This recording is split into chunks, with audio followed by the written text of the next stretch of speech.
Assalamu alaykum, hörmətli anlıqçılar. Növbətdə huzurunlarga Qızlarga yüz nəsihət namlıq əsərinin davamı anlatıldı. Qızlarga yüz nəsihət. 51-ci nəsihət. Ay qızım, heç kişini özünge düşman qılıb olmaslıqqa tiriş. Əgər birov sana düşman bolsa, qorxmağın və həm yemegin. Gerçi sen düşmanlık qılmasanmı, başqa biri haman sana düşmanlık arzusuda boludu. Amma düşmanның aşkara və yoşurun işlərində gafil bolma və onun qılğan yamanlıqları qarta sükut qılma. Hər daim onun düşmanlarının işlərə, mikir və hiyləgərlərə pərvasız qarama. Düşmanının hal əhvali tədbirdən xəbərsiz qalma. Şundala balağa qalmaysan.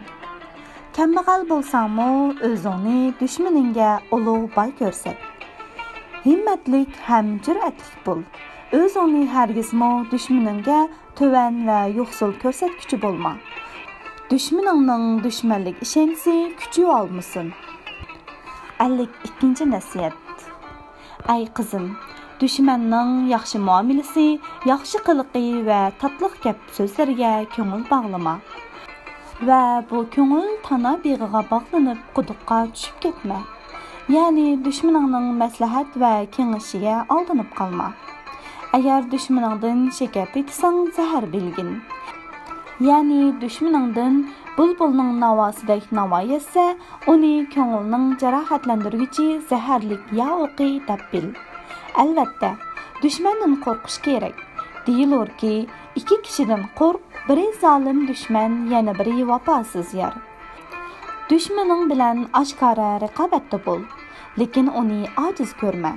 Gerçi düşmanı aciz ve yoxsul bolsumu, onu haman düşman dəb bil. Hergizmi onu aciz, yoxsul dəb səl qarağıcı bolma. 53-cü nəsihət. Ay kızım, yipni öz halıda əssə, bir-biriga qoşulub hacetki yaraydı. Navada halıdan taşqırı işi vəsə üzülüb ketidu. Bəs, həmmə işini öz əndisisində qılğaysan. Hahi dostluq, hahi düşmanlık bolsun, hər işinin əndisini bilmək, hər işini öz yolunda becermək aql cümlesinindir.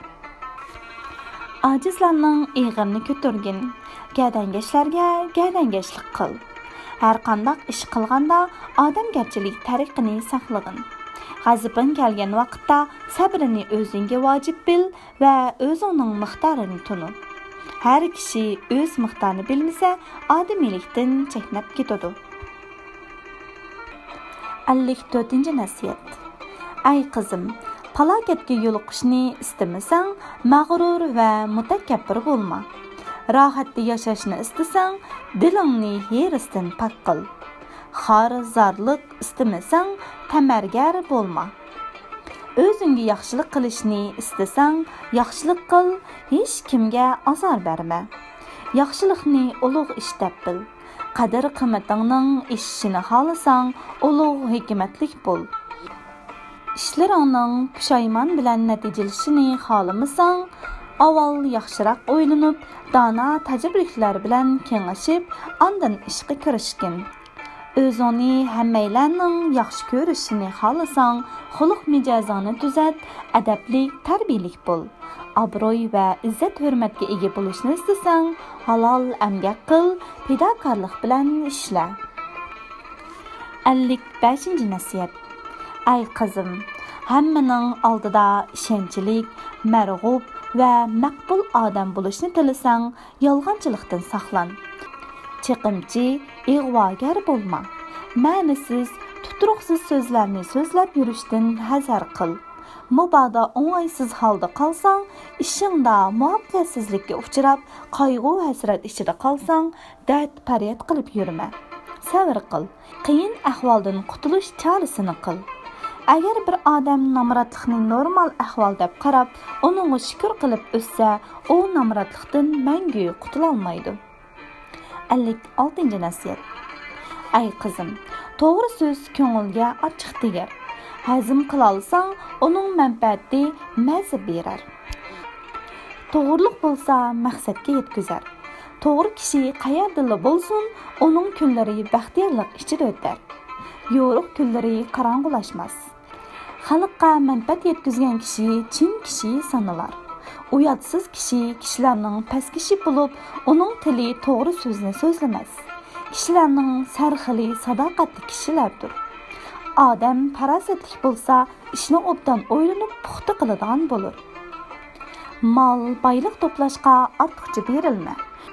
Chunki ortiqcha berilsang, uning xiyonati ko'p bo'ladi. O bir kuni seni samirtsa, bir kuni yig'iltadi. 57. nasihat. Ay qizim, hamma kishi bilan yaxshi muomalada bo'l.